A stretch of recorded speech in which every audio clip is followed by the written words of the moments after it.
వాళ్ళ మమ్మీ వాళ్ళ డాడీ ఒక డెసిషన్ తీసుకున్నారంటన్నా.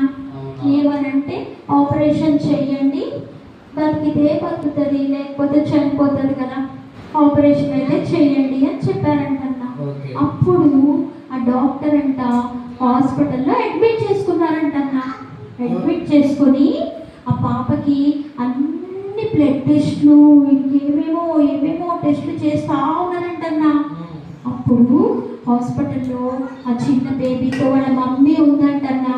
వాళ్ళ మమ్మీ వచ్చి చెప్తుందంట, ఇంకో పాప నువ్వు దేవుణ్ణి అడుగు, దేవుడు అన్నీ చెయ్యగలడు, నీకు సహాయం చేస్తాడు, నిన్ను కాపాడుతాడు, నీ హార్ట్ ఆపరేషన్ మంచిగా అయ్యేలాగా నీకు తోడుగా ఉంటాడు, నీ హార్ట్లో దేవుడు ఉంటాడు అని చెప్పిందంటన్నా.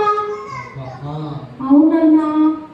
అయితే ఈ పాప ఓహో అయితే నా లోపల దేవుడు ఉన్నాడా అని చెప్పి ఏం చేసిందంట తెలుసా అన్న?